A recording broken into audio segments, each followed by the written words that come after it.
One woman, a butcher. What happened that night is just disgusting. Listen to the story. Whatever had done this was obviously a monster, and we had to do something. We had to somehow finish it. No matter how long you've studied true crime, one question always remains: how and why? There are things that happen in this world that are simply impossible for us to understand. You look into the backstories of killers, searching for answers to those questions. Sometimes you find them, but there are also cases that leave you completely confused. Cases so brutal that any hope of understanding disappears. One of those cases is the story of Katherine Knight. When you look at her crimes, the question of how she became a murderer isn't enough. Because Katherine didn't just become a killer. She became something much worse: a butcher.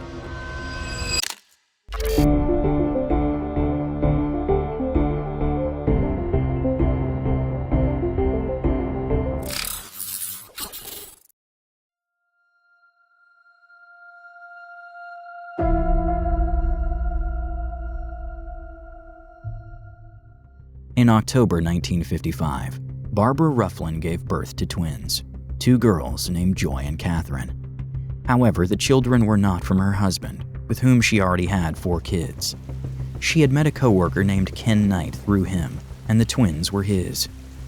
In 1950s Australia, this was a serious scandal. From the beginning, the family situation of Katherine Knight and her twin sister was complicated. At first, the twins were raised by their mother Barbara and her betrayed husband. But he died shortly after, and Barbara moved with the girls to their biological father, Ken Knight. But what waited for them there was far from a peaceful, blended family. Ken Knight was not only an alcoholic, but also violent. He regularly abused and threatened Barbara. Katherine and her twin sister witnessed all of it up close. Katherine later claimed that even as a child, she was abused by different family members. As a teenager, Katherine started showing disturbing behavior. At least once, she reportedly attacked a classmate with a weapon. A teacher had to step in so forcefully that he was injured while stopping Katherine. At the age of 15, she left school and worked for a while in a factory. When Katherine left school, she still couldn't read or write fluently. Even so, she soon found a new job, one that young Katherine described with excitement as her dream job. She started working at a slaughterhouse. Considering what would happen later, that statement sends chills down your spine. Because during her time at the slaughterhouse, Katherine learned many things, skills she would later use outside of her workplace as well.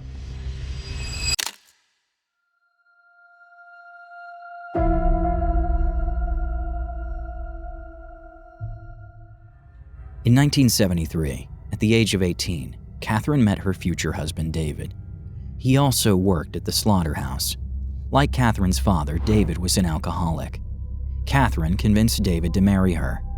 During the wedding, David was heavily drunk, and Katherine's mother, Barbara, pulled her new son-in-law aside.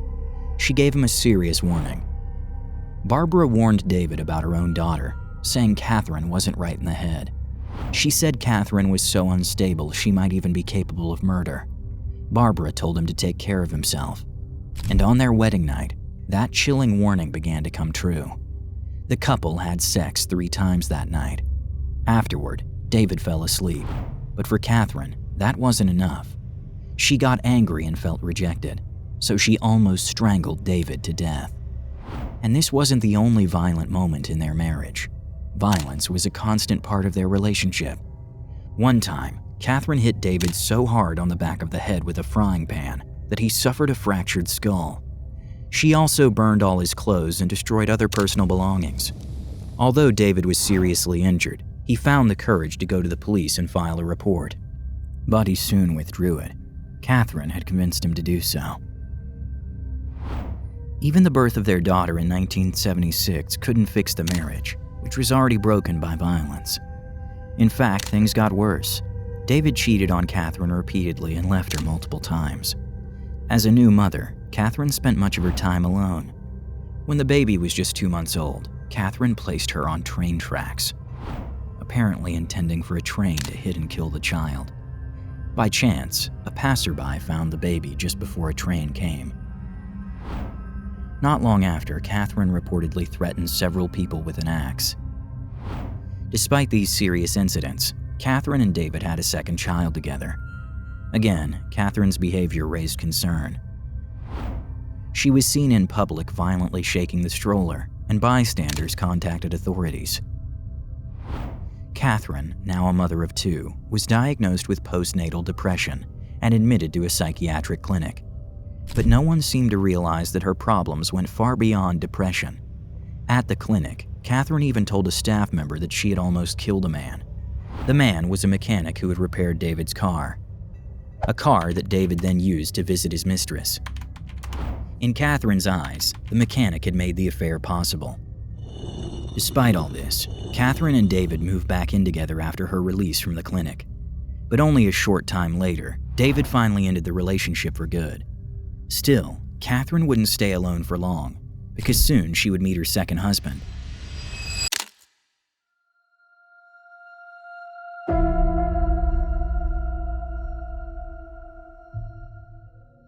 Katherine's second husband was also named David. Once again, the relationship was marked by violence.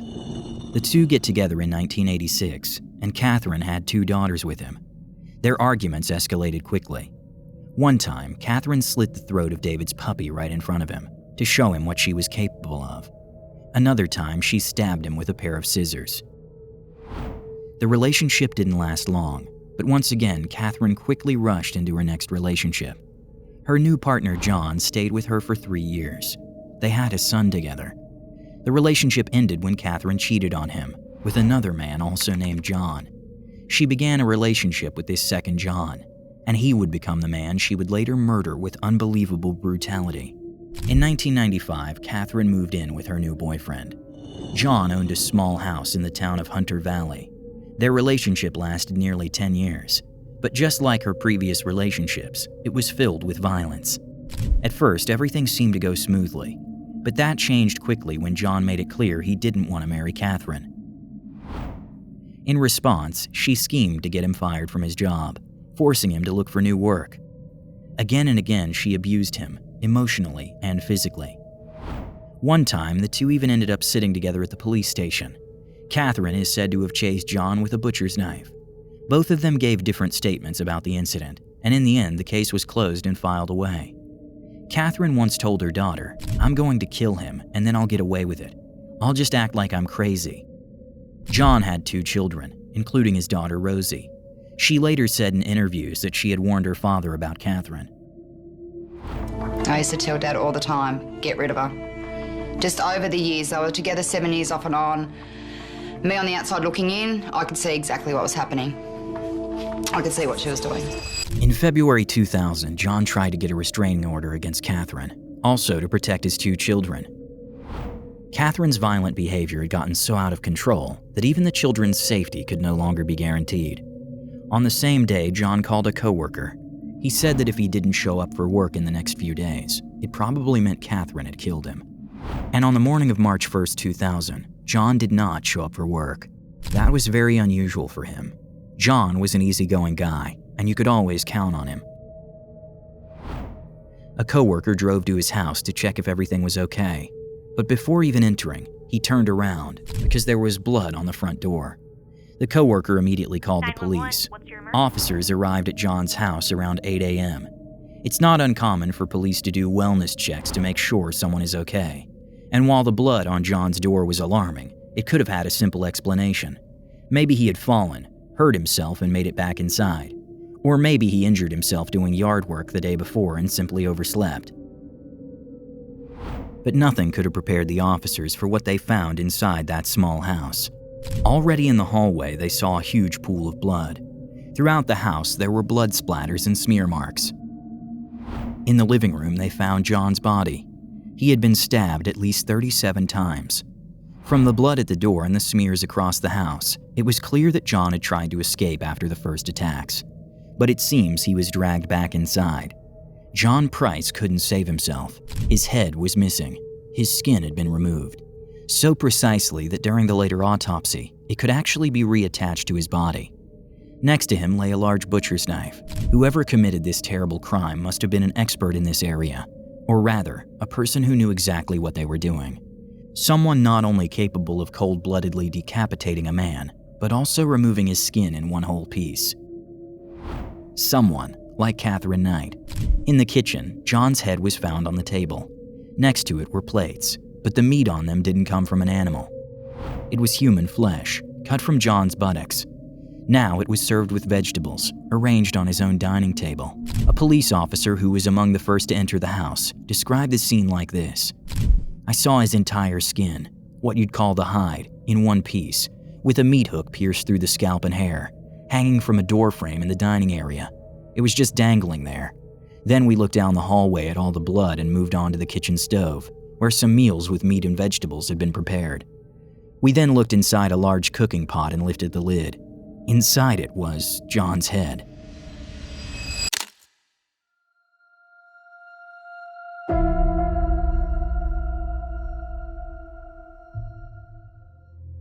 Katherine Knight was still in the house when the police arrived. She let them arrest her without resisting. It appeared she had taken a large number of pills, but she was still conscious and able to speak. During questioning, she insisted that she couldn't remember anything about killing John.